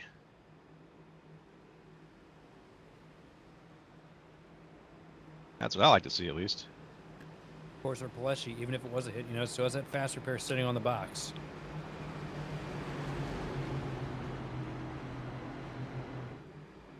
Right now, up at the front of the field, it's going to be Cornette and Zala, both finding themselves some clean air here in the later stages. Highest of the 25 is run all evening. Be interesting to see what he does up here at the front of the pack. That's right. He's up 15 from where he started. He started way back in the field. As we come out of 2, looking for 3 right now. The lights are off in the pace car. We're going to get things started here pretty quick. Luke Wagoner is out of the race, it looks like, for the rest of the night, unfortunately, after that spin. And here comes 3 looking for the line. There's only 3 here at Pocono, folks. Soon the pace car will be off. We'll be getting things started again very soon. There's the pace car. Here we go. Cornette, Zala out of the front. Green, green, green. We are green yet again. And we're on the road at Pocono. Good clean launch there for Cornette. It's exactly what he wanted to have here on this restart. As you see the two machine and Merkel getting hung out to dry here in the low line as Justin Lewis opts to go to the outside here to try and put up a little bit of momentum, but gets stuck up in the dirty air of the 94 machine of Caldwell. Loses a little bit of ground, not able to gain much off of the corner. Cornette leads a snake all the way down to the bottom of the track here. Zala trying to pull draft off of the rear of the 88 machine coming into turn 2. Such momentum, such a spread of cars. We get every restart when we get to that turn 1 situation, the whole field just blossoms and fills up the entire track. But within a few moments now, we've seen that single file situation is slowly going to come back into play. But we got a lot of cars down to the inside, the outside. They're all over this field trying to find a spot that'll really lend to speed here at Pocono, especially with what we've got going on the last couple of laps here. The 94 is losing control. Maxwell Caldwell. Caldwell tries to follow the train there, tags the fence, and checks up the 2 machine. And that's going to open up the door for Lewis to send it around the outside and get past Merkel for 4th. Lewis sends it around. They're up on the inside. Corolla Steele is also looking for a pass on the number 2, but on the outside, can he make it happen? The 2 of Merkel gets flushed a little bit, falls down there, the sucker hole. Wide into 2 doesn't typically work, but it worked for Paleshi there. Merkel going to be the losing hand in this deal. And Thiel going to be able to make the outside line work, but now the battle for second starting to heat up. Zala under fire from the 94 machine of Max Caldwell. Close enough behind him. Lewis is just looking for a spot to make the pass on Caldwell. And he does it. Lewis makes the pass cleanly on Caldwell. Caldwell falls back to the 4th place spot. And that's going to be Justin Lewis 3rd, Jacob Zala in 2nd. Lewis going to wrap it around the outside line here, trying to keep the momentum up in the 7 machine. Gets a good run down into the Long Pond straightaway. And it's going to pull him up to the back bumper of the 25 machine of Zala. 25 machine, the Bird Dog Racing Components Company car, is holding on to that 2nd place spot. And what I'm really liking that I've been seeing out of Lewis this entire race, everybody else has been sending it deep into the corner, trying to make the pass on the entry. Lewis has been doing an incredible job of backing up his corners and building the drive off to get a launch down the straightaway to clear him coming into the next corner. That is a good strategy.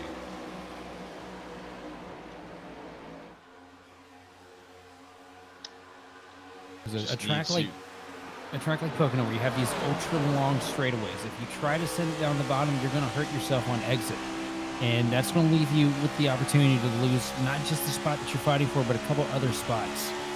And Lewis very calculated at this, and also doing that, not shearing those right front tires off on corner entry, is also setting up to be good in the long run. You see him try to take a swipe at the 25 machine, but the 25 sends it deep into turn 2. But I think it's going to be curtains here for Zala. Because here comes Lewis with a huge run into 3. Yeah, Lewis is there, and right behind him, Caldwell Maxwell Caldwell is there. Yeah, Caldwell's knocking on his door hard. A little bit of a bump, took the air off the spoiler, bottled the 25 machine up. That gives a spot to Lewis. Now Lewis trying to make some kind of a road up here to the back of the 88 machine of Cornette. As you see Cornette doing everything he can to break the draft. Trying his best to. Cornette, yeah, he's really using that track to break the draft, trying to get on the inside of the draft, not trying to set up a bubble for someone to settle into right behind him. He's driving on the inside. He's driving, avoiding getting right in front of the nose of Justin Lewis, because he knows if he gives Lewis an inch, he'll take a mile. And there's only 2.5 of those you can give here at Pocono. That's right.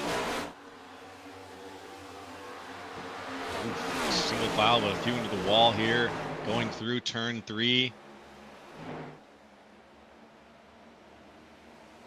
Getting ready to cross the line comes Chris Cornette, your current race leader, and boom, there goes the line, and we're on lap 69. Nice, of 80.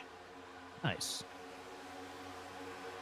Let's make our way around, boys. Cornette still leading things. Justin Lewis behind. Oh, big dive down to the inside for Caldwell, but he does not get the space he needs from Zala to use the inside line, and so it's not going to materialize on this turn.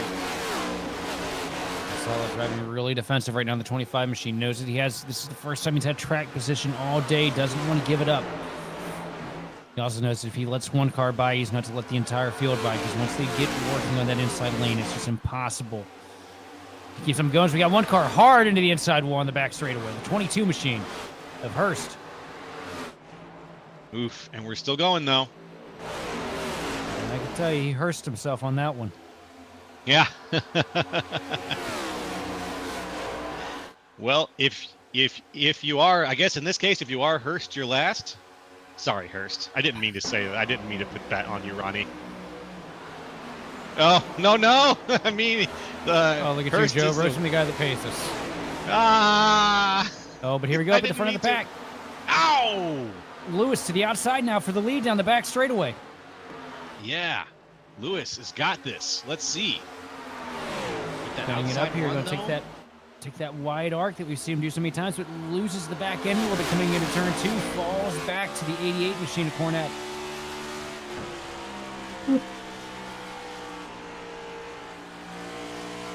Back here. Maxwell Caldwell still looking to see if he can make the pass on Zala. That's the closest pass we've got right now up here at the front that could potentially happen. But Pileshi still sort of goblin mode, kind of hanging out behind Maxwell Caldwell. He's been such a contender for the podium spots. I don't think that Andrew Pileshi is to be counted out until we get to the very end of tonight's race, which is only 10 laps away.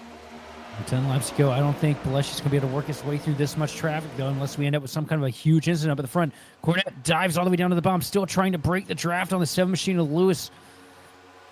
But Lewis unfazed, staying in his lane, now trying to make something work into turn 2, sends it down, grabs a little bit, maybe too much apron, loses the momentum here in the 7 machine. That's going to be a huge opportunity for the 88 of Cornette to pull away. Down to 3. Here comes Pileshi looking to the inside of Caldwell. Caldwell just going to let him have it here through the final turn.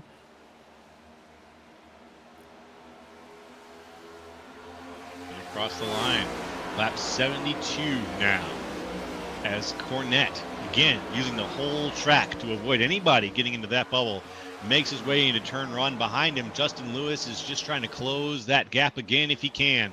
But it's forming. It's about a half a second right now, and it's going to be a miracle for him to really get close unless Cornette gives him something to work with. What he needs right now to be able to make this happen is a big mistake out of that 88 machine to check him up so he can get to him without burning the tires too much. It's just Cornette's doing such a great job of running a consistent lane here. Well, except for the straightaways where he's running just about down by the hot dog stand.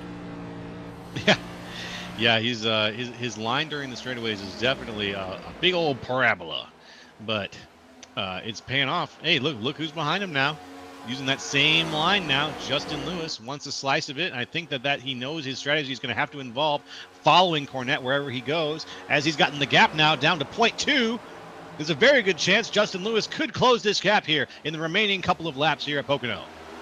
Really good corner for Lewis. You see him staying in that outside line, trying to keep clean air to the nose of the 7 machine. Down the back straightaway, Cornette going to go all the way down to the bottom and try and cut the draft to the nose of the 7.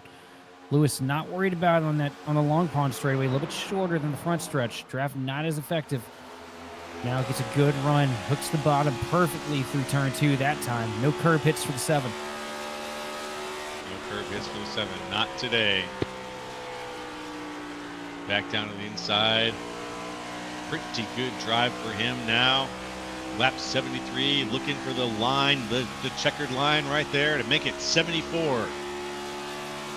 Everybody doing the big snake move now. They all know they got to do it if they want to stay up with the speed. But Lewis back down to 0.35-ish. Not sure where his strategy's at. He's still on the outside. That's where his strategy's at. Not ready to come down to the inside to try to close that gap with Chris Cornette.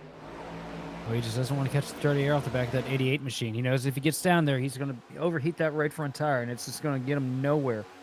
Yeah. Using these really big runs down the long pond straightaway to make up for the fact as well that 88 is blocking all the way down to the bottom to try and break the draft. Yeah, I feel that. Back in the pack a little bit. We got cars bouncing off walls. We got cars making hard turns down to the inside. Pileshi, one of our race's toughest contenders so far, is still sitting in 4th place trying to make the pass on Jacob Zala, who's up 14 places. But if I know anything about Jacob Zala, he's going to drive very hard, and he's going to hold on to that spot. He came up 14 places in tonight's race. I wouldn't be keen to and Lewis, huge run into 1. Sends it deep into the corner. This going to be a huge run. It's going to pull him right up to the back bumper. The 88 machine by the time we get to the end of the straightaway into turn 2. Now he's staying in the wake of Cornette down the back stretch. Now going to try and taper himself up here, not mess up the entry to turn 2. Not quite what he needed, though. Cornette had an excellent turn 2 there to pull himself away just a little bit coming into turn 3. That was a good turn 2, and that's what he needs. He needs to do textbook driving from now until the end of the race. 6 more laps, and then he can relax. He just has to block the air to the nose of that 7 machine and not make a mistake in the process. He's doing it right now. The 7 is way up on the wall, trying to use whatever speed he can get out of that outside line, just that straight line speed. But it's not really getting him closer. He needs the bubble. He needs to be in the draft from the 88, and I don't think he's getting the draft, really. Not on that first straightaway that we just saw. Now, potentially. He definitely has the draft now. He seemed to close up here into turn 2. Stay down here. Is he going to be able to get a good corner? Yes, he does. Lewis way better through turn 2 that time than we've seen in the last handful of laps. It's going to pull him up to the bumper into turn 3, but where is he going to go with it? Going to send it up to the top. Now, right now, he's got to get a good arc out if he wants to be able to close him on the straightaway. Grabs the curbs. It's going to bottle the car up a little bit. Has to pedal it to keep it from coming around. It's going to lose a little bit of time. Yeah. That was very close curve there. Very close. He did get a lot of it, but he managed to stay off of it just enough. Woo! Big dive to the outside here for the 7 as the 88 checks up just a little bit into that turn, into turn 1. But that's that unexpected push isn't going to help him out any, as he's going to stay on the backstretch during, we call it the long pond straightaway. Absolutely. And it's the long pond proves out to be just a little bit too long for Justin Lewis, because that speed isn't showing up where I think he wants it. That was a really good run for Lewis through turn 2, though. Keeps himself in the game here, up to the back of the 88. Now he's going to try and send it high again into turn 3. And hopefully this time not snag the rumble strips underneath the yellow there. Yes, way better for Lewis. And this is going to be a huge run down the front straightaway if he can make it connect.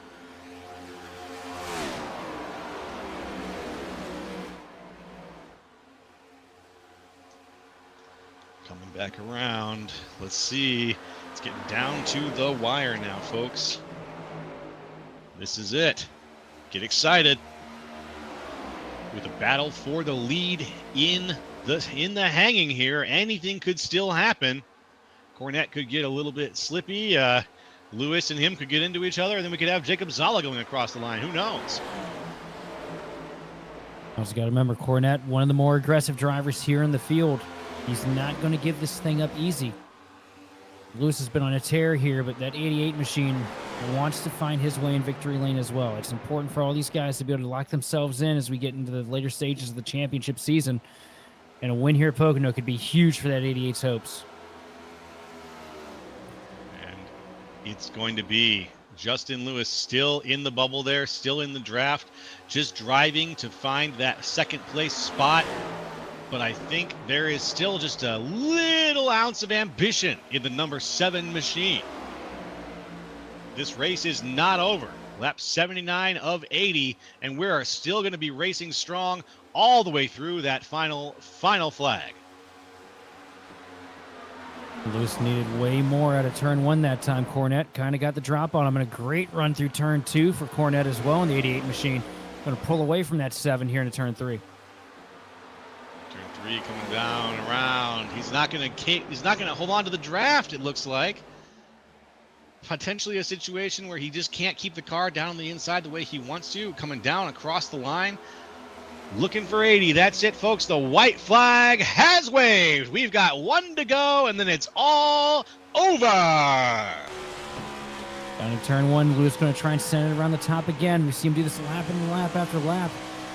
With that 88 machine just doing such a great job running good laps down there on the bottom seam. Cornette leads him down the long pond straightaway. And Lewis is going to need a really big run here coming into turn 2 if he's going to try and steal this thing away, but he's a little bit closer than he was last time.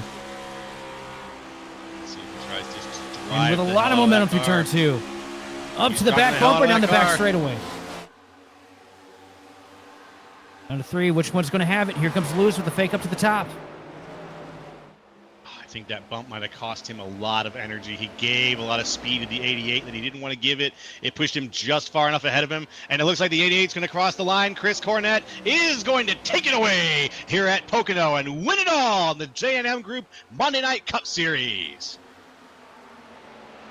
What a gamble. What a risk for that 88 machine to stay out there on older stuff, but to be able to get the job done here. Impressive defensive drive for that 88 machine as we take a look at the replay of that last lap. The last corner, you see, the 7 machine lost just a little bit of momentum. Great block from the 88 of Cornett was what sealed the deal here from Pocono. That's going to be enough for him to get across that start finish line with the win. That's right. What a finish. And what a race. A lot of green flag racing out of Pocono. A little bit of yellows here and there with what you kind of expect here on the surface. But overall, a solid showing from the J&M Group today and from the guys racing in the J&M Group today. And I want to, shout out to Chris Cornett for that really great defensive drive and just taking that momentum right off the nose of Justin Lewis and holding on for tonight's victory. Just watch the 88 machine Cornett burn it down after a hard-fought 20-lap stint here at the lead. Woo! I said earlier, keep your eyes out on that 88 machine Cornett. And you see why. If he gets the opportunity, he'll be crafty. He'll find his way into the position. And he did. And so he did. Quite well at that. And there's the other two drivers who finished on the podium there, Justin Lewis and Jacob Zala. And what a drive for Lewis too. Was facing the wrong way out of turn 2 on lap 3. Yeah, was driving it backwards on turn 2. Let's break down the unofficial results, though, from Pocono. Starting things off with Chris Cornett, our winner tonight. Justin Lewis, last week's winner, came in 2nd place. 3rd, Jacob Zala. 4th, Andrew Pileshi. 5th, Maxwell Caldwell. 6th, Carolus Thiel. 7th, Todd Merkel. 8th, Trevor Dalton. 9th, Dominic Batts. And 10th, Curtis Sovereign. And bringing home P11 is going to be Benjamin Smith.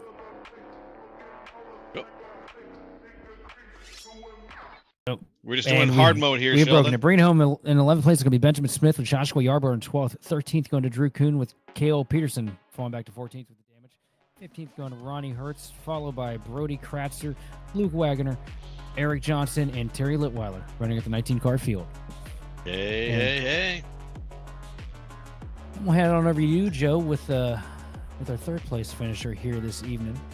25 machine and Jacob Zala. Yeah, you got it. Let's go ahead and have a word with our friend, Mr. Zala.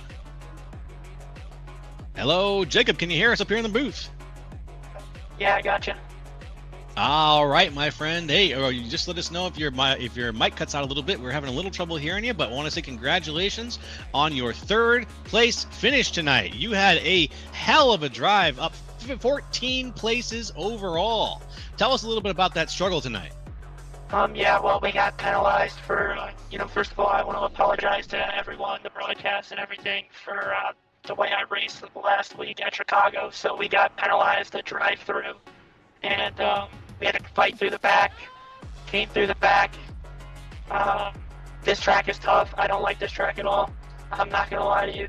But we got through the pack, came through, stayed out on older tires, and at some point, I smashed the wall and broke my toe link and was still able to finish 3rd. So. Oh, wow. Even with the broken toe link.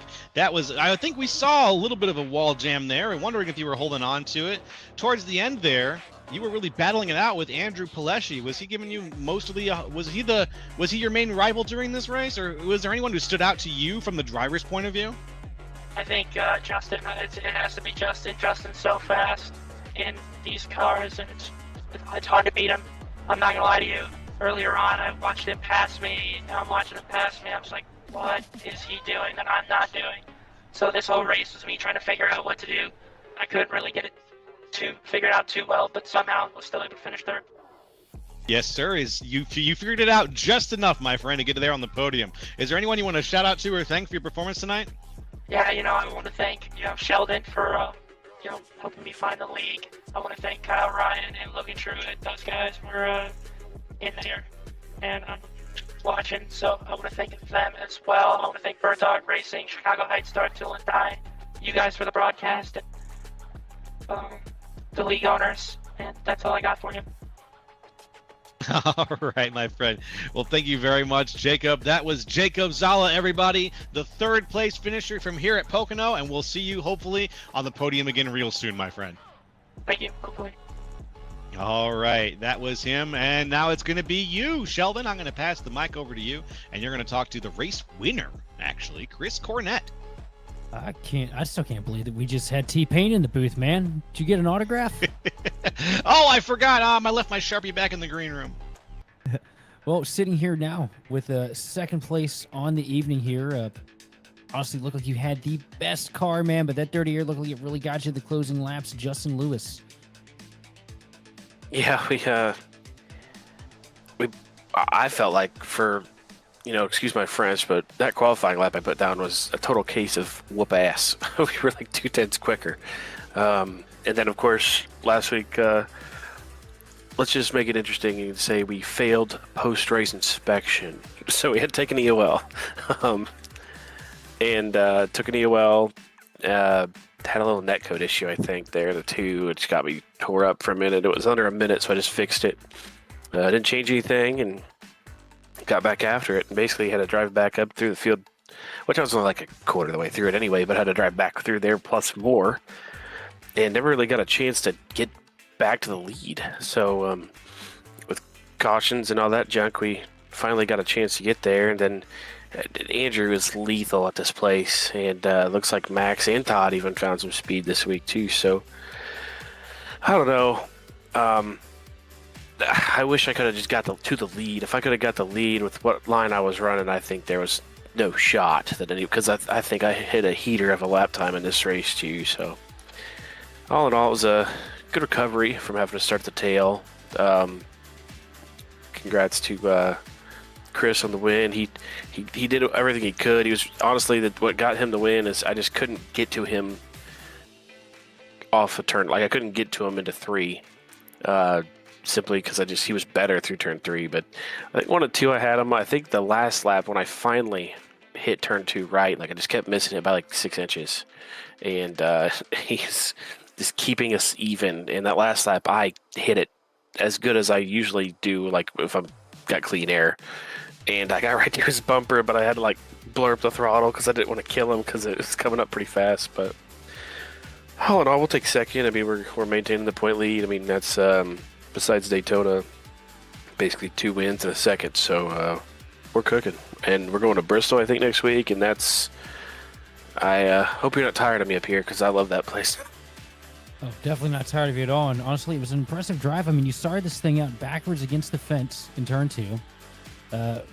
Flipping a little birdie to your buddy on pit road, and able to drive your way back up to the front and get the deal, at least get a strong podium and a bunch of laps led. I mean, it looked like nothing even happened by the time we got to the end of this thing. Yeah, I don't think even with the pole, I don't think I got 1 lap led. I don't think I got one.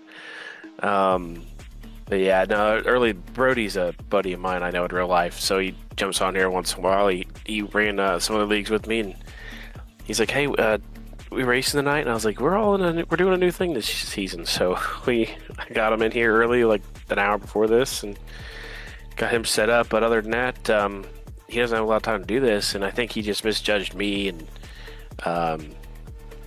kind of got me upset. And then the worst part was as I was trying to save it to keep it out of the wall, I hit my kill switch, which with the next gen, it has that glitch to where, like, again, it's a Logitech G920, so it's not like a crazy thing, but like I hit the button is right beside my push to talk button, and I went to hit.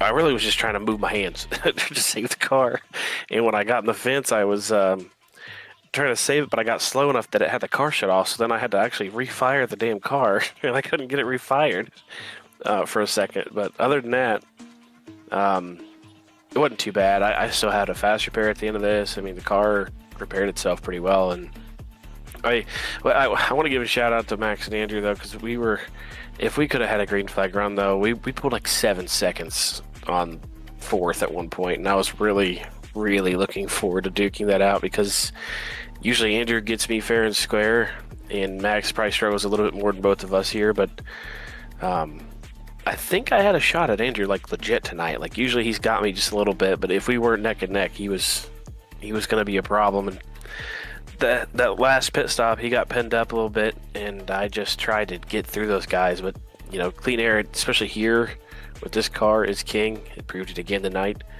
It'd be fun to have nowhere to run at Bristol. Yeah, no, you guys are absolutely hauling tonight. Looking forward to seeing what you have in store for us next week at Bristol. To finish things out, who do you want to thank and shout out for this podium finish this evening? Yeah, first and foremost, you guys in the booth for putting up a great broadcast. I mean, this is probably one of the most realistic broadcasts we have that we can go back and watch for a league. So shout out to you guys. Ronnie and Yarbrough, they did a good job with quick notice on this as always, and we wouldn't have something really to do without them. So shout out to those guys. And again, of course, the whole 1320 gang. We had Andrew, Max, Trevor, Todd, Merkle Racing Engine. Shout out to them. Without them, I think we would have blew a motor like 3 times into turn 3 because I downshifted to 3rd and had it at like 9,800 RPM. So the Merkle Racing Engine 7 had it's going to need some valve train work probably after this one, but it held together and we came home with 2nd. So shout out to all those boys, and we'll be back at it at Bristol, that's for sure. Well, congratulations, Justin, on a strong run, and looking forward to seeing what you guys have next week at Bristol. Thank you guys. Have a good one. Bro, man. And I'm going to hand it on over to Joe LaCastro with your race winner, the 88 machine, Chris Cornett. Hey, very good. Thank you, Sheldon. And yes, I will be talking with Chris Cornett. Chris, can you hear us? Yeah, I got you. Hey, loud and clear, my friend. Congratulations on your gold medal finish tonight. How you feeling after that race? I'm still trying to calm down.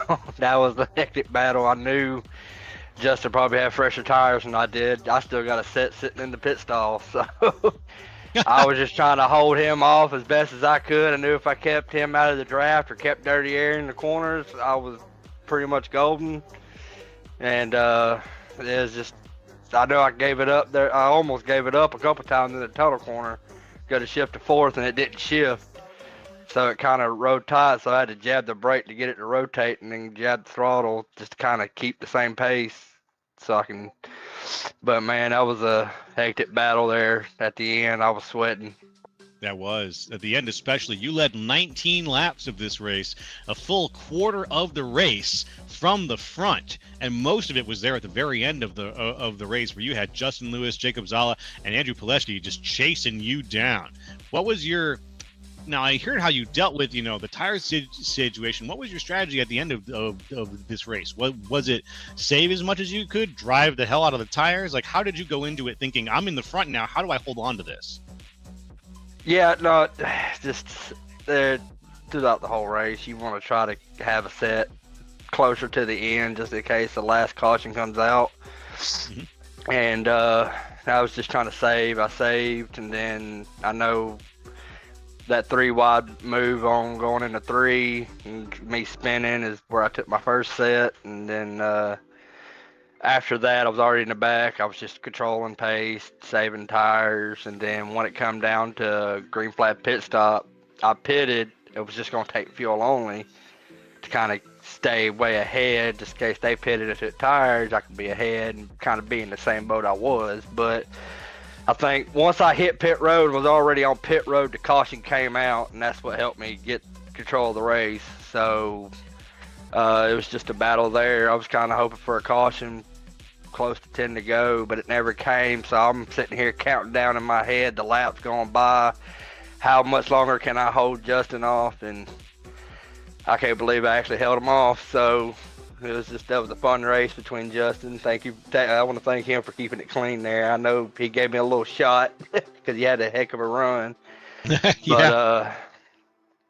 But I knew if I had a good distance coming out of 3, I had it. But it was all in all, I hope it was a good show for you guys. Oh, Oh my goodness, it was a great show. I thought maybe when Justin gave you that shot, that maybe that was going to upset you a bit, but he ended up just giving you the energy that you needed to stay ahead of him. And that was the line you needed, the run you needed. You got the victory. And I got to ask, is there anyone you want to thank or shout out to for that excellent run tonight? Oh, dude, just thank my teammates, Drew, Kale, Ben. They was helping each other out there and trying to.